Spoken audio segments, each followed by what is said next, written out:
Okay. Take two. Okay. Um, Welcome. My name is Emani Mone, and this is Behind the Beauty podcast.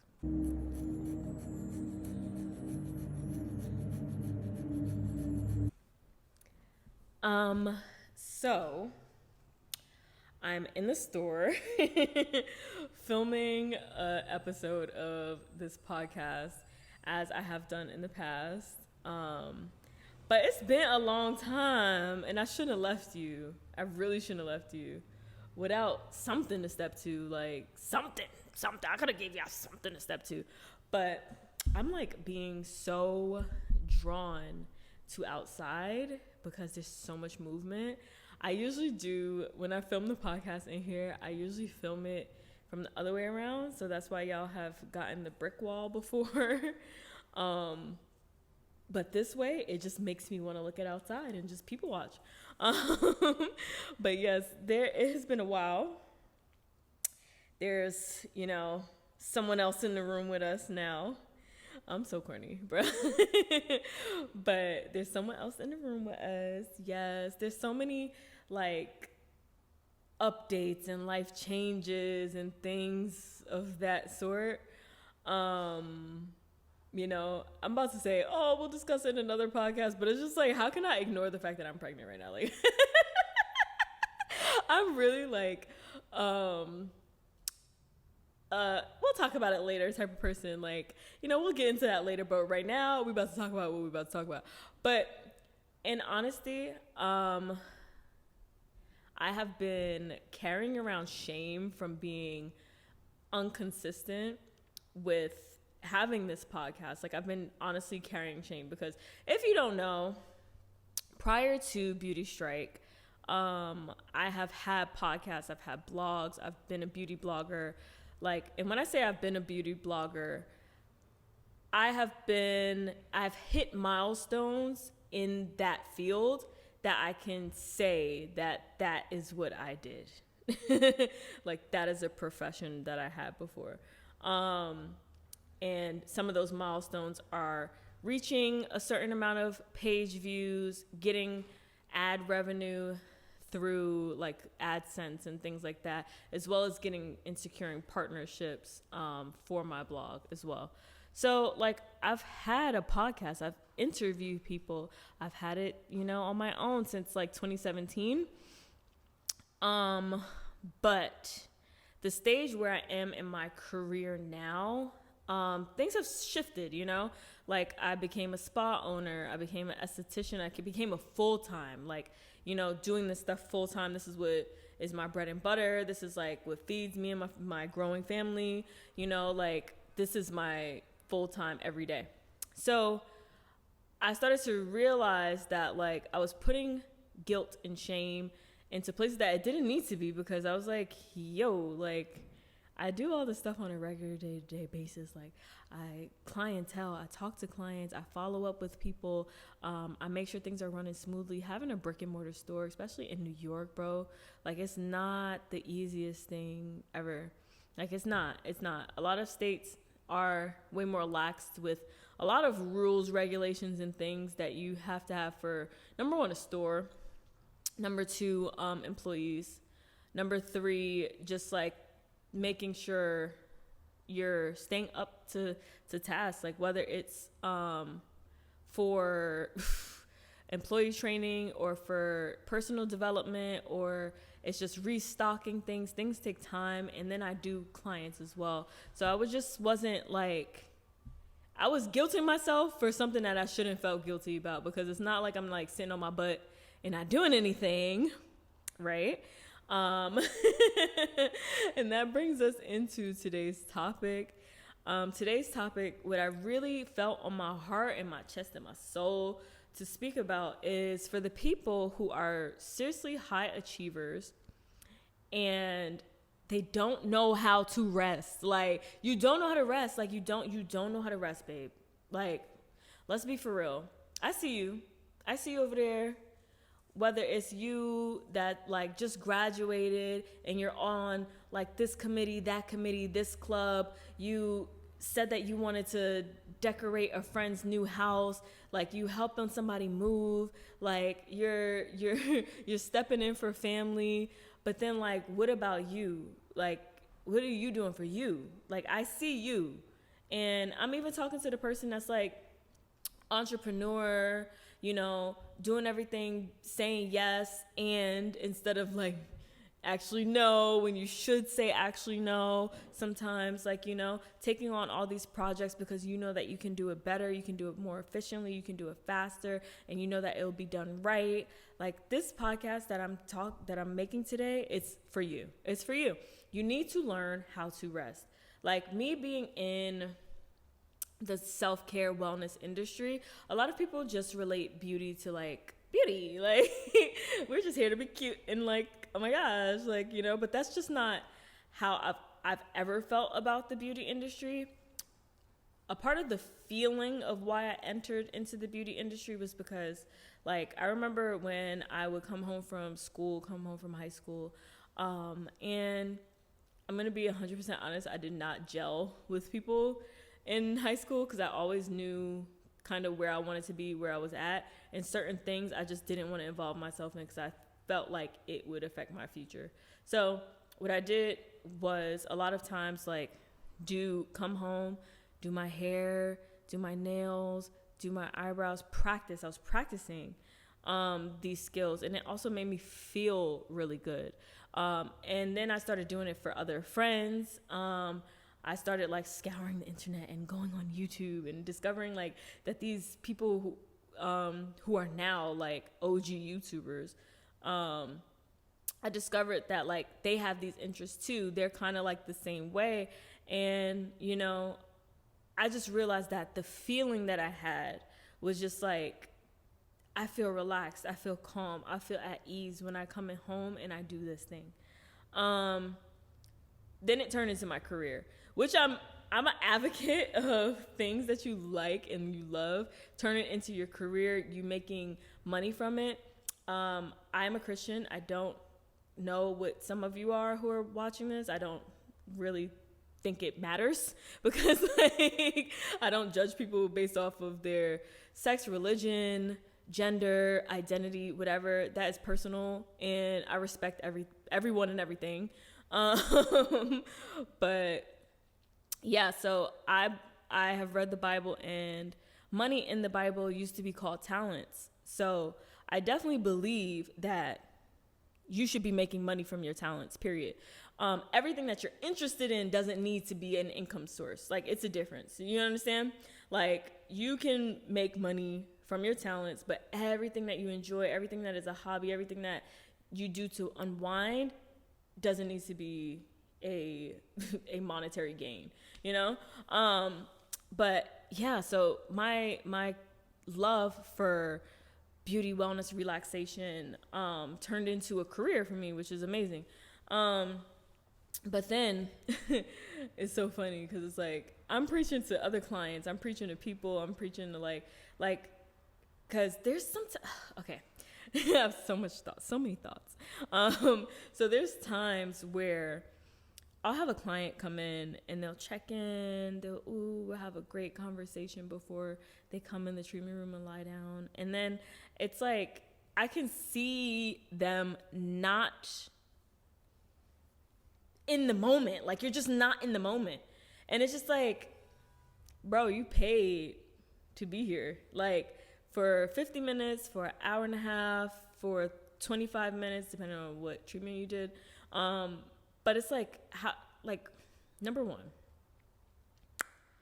as a economic babe, I ain't about to waste my money and not get the full experience. Now, I'm going to get the full experience. I'm going to turn my brain off, all the way off, okay? And it's easier said than done because I've had so many situations where I haven't done it myself, you know? But it's like, you come in the room, you lay down, you finally have like a moment of nothingness. Like, we're playing spa music, it's instrumentals. If you heard Andre 3000's flute music, that's really what we play in here all the time. I've always played that type of music because when I have clients come into do a treatment, it's not to hear your favorite R&B song. It's not, because number one, songs hold like a lot of emotion behind them, and I'm not about to trigger somebody into like think about their ex, think about like, you know, like, no.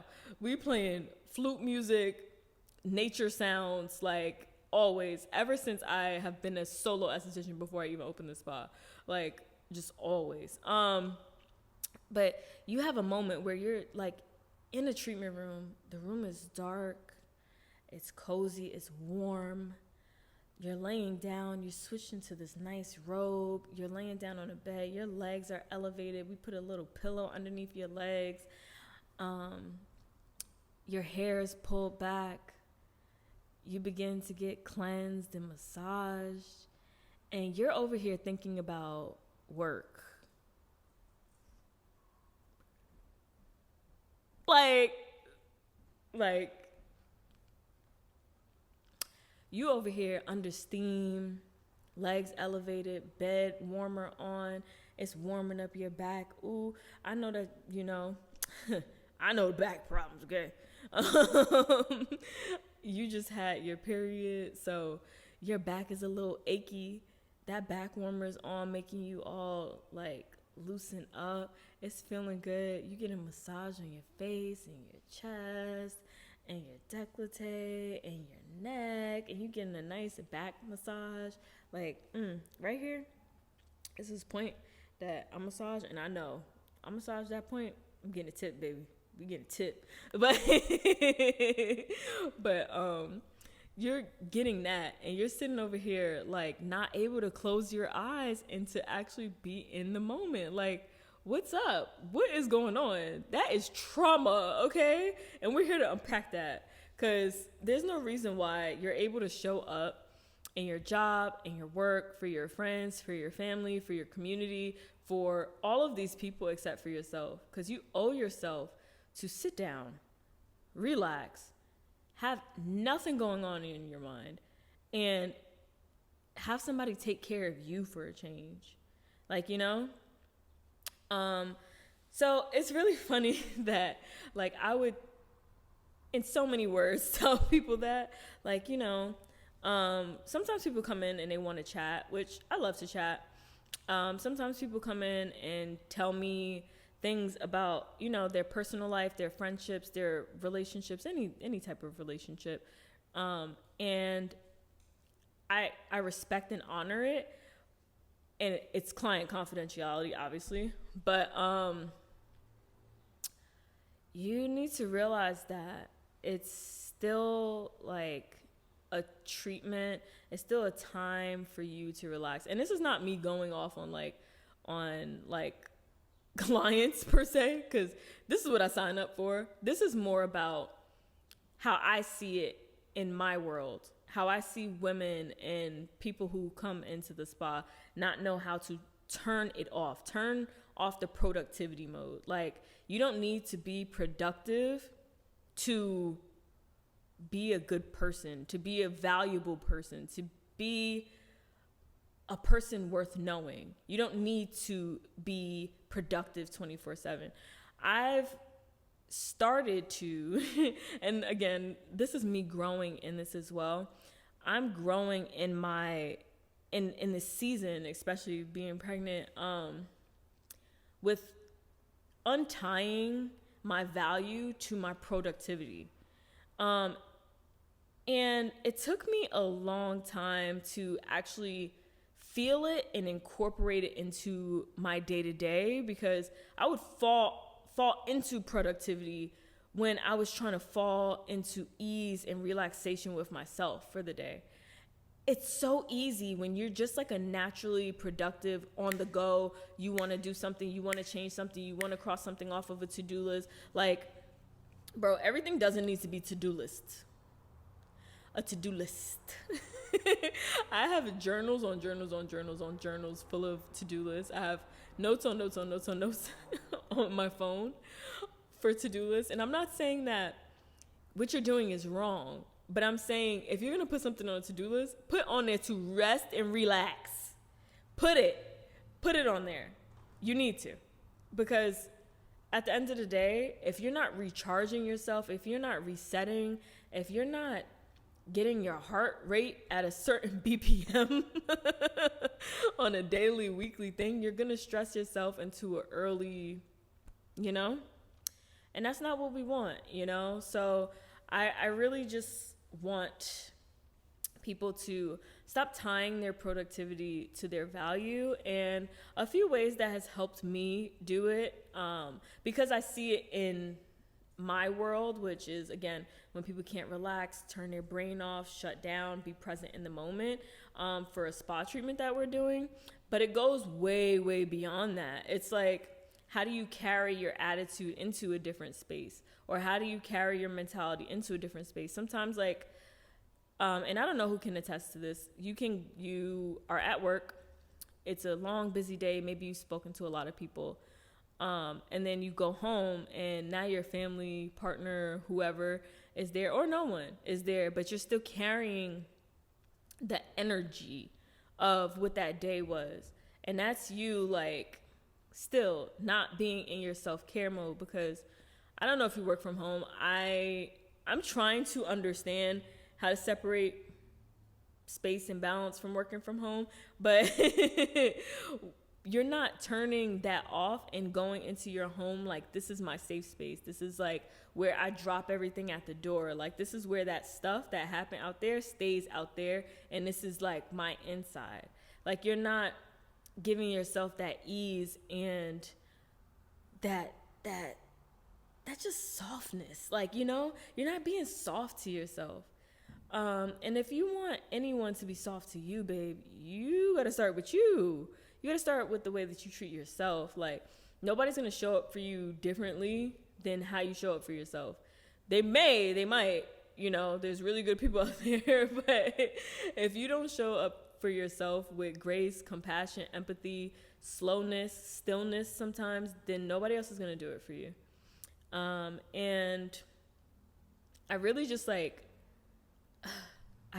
want to, like, give y'all hugs for the people who really just struggle with that, because honestly, I've seen my mom grow up, and that's like, if you ever listen to this podcast, I'm going to be referencing that woman a lot, because number one, my mom was a single mother. My mom was like a freaking superhero.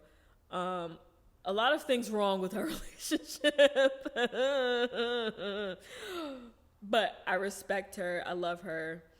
She's amazing. And I saw her just never be able to be in relaxation mode for too long. Like, I saw, like, even when we were in relaxation mode, it was like she was working to make sure I was relaxed instead of working to be, or not working at all. Like, you see, like, it's just like, you know, relaxation shouldn't be work. It should be preparation and then ease. You understand? So I've really been learning this. Like, it's so crazy how the journey of pregnancy will really just, like, put things in your heart and your mind. And it's just so amazing. It's so amazing. It's so amazing. It's so amazing. I'm very thankful for my little baby, who is making me put these things into action and just not verbalizing them, not just giving the advice to other people. That's making it a reality in my life, you know? So I'm really thankful for you, baby. But yes, this is a wake-up call to all of y'all who cannot take a moment, rest, relax, and just have ease. I ain't talking about y'all people who, like, aren't trying to do anything. Let's be clear. But or don't do things, or you opt out and you let feelings win all the time. But I'm talking about people who are on go mode, who just go, who do things, who are overachievers, who, like, literally, you need to get this done or else, like, whatever, like, you know, you need to do it first, you need to do it last, you need to, you know, people who step in, who advise, who help, who manage, like, yeah, people who are like that, people who end up in like high positions because they're they're always wanting to go, always in go mode, like this is for you. And I hope that you picked up something from this little short podcast today. But yeah, I really hope that you picked up something from this podcast today. And you remember to like, comment, subscribe, and share it wherever you're hearing it at.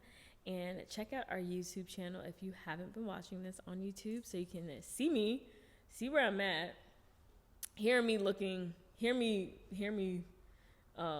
talking, I guess. I don't know what I'm trying to say. I have Chloe also in the background. Chloe's my doggy. And she, whenever she sees a dog, or sees a person go by, she just like, But yeah, I want to thank you for watching this episode of the Behind the Beauty podcast. I hope that you got something from this podcast and that you will tune in for the next one. I hope that you stay comment, and subscribing. And if you haven't been watching this on YouTube, I hope that you go on our YouTube channel at Beauty Strike and you tune in and you give us a subscribe and you ring the little bell notification. And I will see you soon. Thank you. Bye.